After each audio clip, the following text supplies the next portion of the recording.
Right ఇక breaking news చూస్తున్నాం. నల్గొండ జిల్లా మాడుగులపల్లి మండలం చింతలగూడెలో దారుణం చోటు చేసుకుంది. ప్రేమ పేరుతో ఇద్దరు యువకులు వేధించడంతో యువతి కళ్యాణి ఆత్మహత్య చేసుకుంది. ఈ నెల 6న పురుగుల మందు తాగి యువతి అపస్మారక స్థితిలోకి వెళ్లింది. దీంతో నల్గొండలోని ఓ ఆసుపత్రిలో చికిత్స పొందుతూ యువతి మృతి చెందింది. పాలిటెక్నిక్ పూర్తి చేసిన యువతి ఇంటి దగ్గరే ఉంటుండగా గ్రామానికి చెందిన ఇద్దరు యువకులు వేధింపులు భరించలేక యువతి ఆత్మహత్య చేసుకుంది. ఈ ఘటనపై కేసు నమోదు చేసుకున్న మాడుగులపల్లి పోలీసులు దర్యాప్తు చేస్తున్నారు.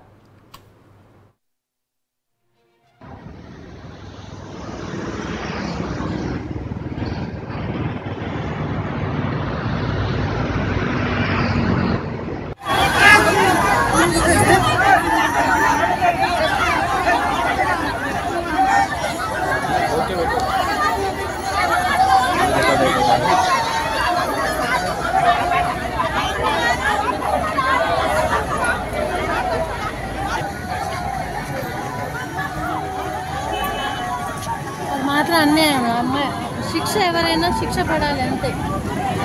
ఊరు మన ఊరమ్మాయి చనిపోయిన అమ్మాయి అదేనా అమ్మాయి బాబా 17-18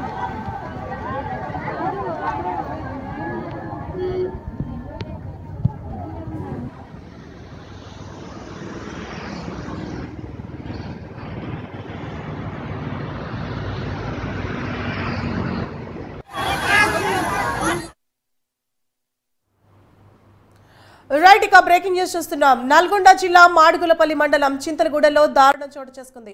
ప్రేమ పేరుతో ఇద్దరు యువకులు వేధించడంతో యువతి కళ్యాణి అనే యువతి ఆత్మహత్య చేసుకుంది. ఇదే అంశానికి సంబంధించి మరింత సమాచారాన్ని నల్గొండ నుంచి మా ప్రతినిధి వెంకటరెడ్డి అందిస్తారు. వెంకటరెడ్డి.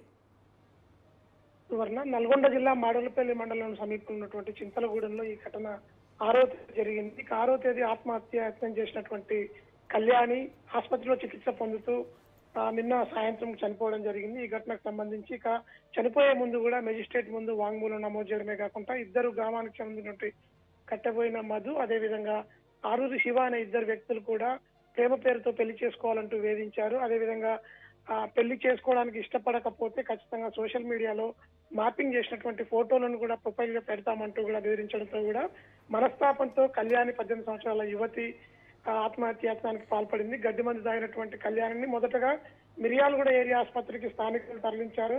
మెరుగైన వైద్యం కోసం క్రిటికల్ గా ఉండడంతో నల్గొండకు తరలించారు. అక్కడ చనిపోతూ కూడా మరణమాంగూలం అయితే ఇచ్చింది. మెజిస్ట్రేట్ రిజిస్టర్ చేశారు. ఇక ఈ ఘటనకు సంబంధించి మిర్యాలగూడ పోలీసులు డిఎస్పీ ఆధ్వర్యంలో కేసు నమోదు చేసి దర్యాప్తు చేస్తున్నారు. ప్రస్తుతం ఇక ఇద్దరు యువకుల్లో కూడా ఒక యువకుడు యువతి చనిపోయిన రోజే స్లీపింగ్ పిల్స్ మింగి కూడా ఆత్మహత్యానికి పాల్పడడంతో కూడా ఇక అతన్ని కూడా ప్రస్తుతం చికిత్సను అందిస్తున్న పరిస్థితి అయితే ఉంది. మరొకరు పోలీసులు అదుపులో ఉన్నారు. కేసు నమోదు చేసి దర్యాప్తు అయితే కొనసాగిస్తున్న పరిస్థితి అయితే ఉంది. సువర్ణ. వెంకటరెడ్డి, అయితే అంటే వీళ్ళిద్దరిని అదుపులోకి తీసుకున్నాక వారిపైన ఎలాంటి చర్యలు తీసుకునే అవకాశాలు ఉన్నాయి? ఎలాంటి సెక్షన్లు అమలు చేసే అవకాశాలు ఉంటాయి? యువతి చనిపోయే ముందు మరణ వాంగ్మూలంలో మెజిస్ట్రేట్ కు స్పష్టంగా చెప్పిన నేపథ్యంలోనే ఖచ్చితంగా వీరికి 14 సంవత్సరాలు శిక్ష పడే అవకాశం ఉందంటూ కూడా పోలీసులు అయితే చెప్తున్న పరిస్థితి ఉంది.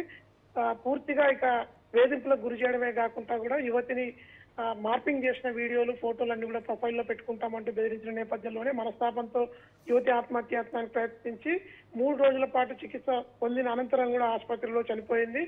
ఈ ఘటనకు సంబంధించి మండల వ్యాప్తంగా కూడా నిరసనలు వ్యక్తమే కాకుండా ఇటు నార్కట్పల్లి అద్దంకి రహదారిపై కుక్కడ సమీపంలో చనిపోయిన రోజు ధర్నా కూడా దిగారు. ఇక గ్రామస్తులంతా కూడా నిరసన వ్యక్తం చేస్తూ నిందితుల్ని కఠినంగా శిక్షించాలని కోరిన నేపథ్యంలోనే పోలీసులు ఇంకా ఈ కేసుకు సంబంధించి లోతుగా విచారణ జరిపించి ప్రస్తుతం అయితే ఆ కేసును ముందుకు సాగిస్తున్న పరిస్థితి అయితే ఉంది.